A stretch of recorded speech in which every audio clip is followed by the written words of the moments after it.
At kaugnay sa patuloy na pag-aalburuto ng Bulkan Taal, kamustahin natin ang sitwasyon ng mga taga Batangas. Inilikas pati na rin iba pang update sa nakalipas na 24 oras. Makapanayam natin ng hepe ng Batangas Provincial Disaster Risk Reduction and Management Office na si Ginoong Lito Castro. Ginoong Castro, magandang umaga po. Good morning, Igan. At good morning po sa lahat ng ating mga televiewers. Okay, ilan na po ang bilang ng mga evacuee sa Batangas at kamusta na po sila? Okay, as of 8 kagabi, meron po tayong mga kababayan na in-evacuate po. Ang ating total number of families ay 1,632 Apo. at ang number of individuals ay 5,878. Dito po, out of these numbers, ay meron po tayong 466 families na outside of the evacuation center po, mga nasa kamag-anak. Sila ho ba'y pinayagang may makauwi na po? Negative, sir, kasi Okay. ang atin pong guidance po sa atin ng PBOX, mananatili po sila na naka-evacuate ang mga high-risk areas sa 5 barangay hanggat hindi po na ibababa ang alert level. Apo. Ano pong bayan po pinaka-apektado nitong pagputok ng Taal?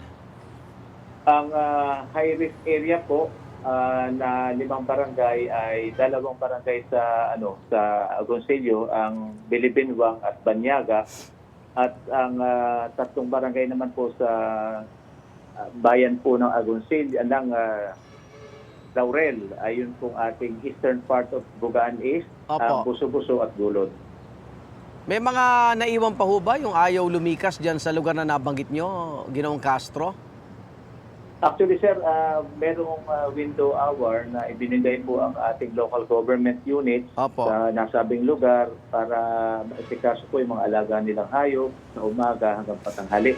And then sa lawa ng Taal, ang umiiral po dito yung window hour po na naka-stipulate po sa resolution ng PAMBI o the Protected Area Management Board. Opo. Pero siyempre po sa ganito mga pagkakataon ay may paghihigpit po tayo at meron pong ginagamit na logbook ang ating mga kagawad ng Philippine Coast Guard na kung saan yung mga tutungo sa lawa para po magpakain ng isda ay nakalagbook po sila in and out para po matiyak natin na ang ating pong pangangalaga sa ating mga kababayan pagkamasit sa inaatendihan nila ang kanilang kabuhayan ay matiyak din natin yung kaligtasan nila.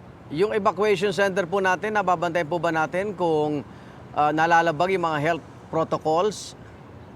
Yes, sir. Nakamonitor po ang ating mga rural health unit at maging ating provincial health para po mapanatili po na na-observe yung ating health protocols, yung proper wearing of mask.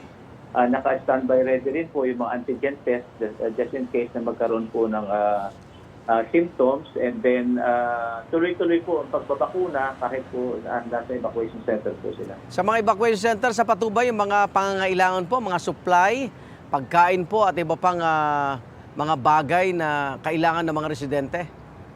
Mula po nung Sabado, nang sila ilikas, ay natutugunan naman po ng local government units at Okay. maging ang province of Batangas po ay tuloy po ang pagpapadala ng ayuda. Maging ang ilang grupo po na dumarating din at nagsisikap na tumulong po.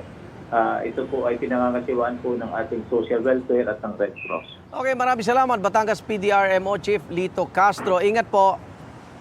Maraming salamat po. Good morning. Igan, mauna ka sa mga balita. Panoorin ang unang balita sa unang hirit at iba pang award-winning newscast sa youtube.com/GMA News. I-click lang ang subscribe button. At sa mga kapuso abroad, maaari kaming masubaybayan sa GMA Pinoy TV at www.gmanews.tv.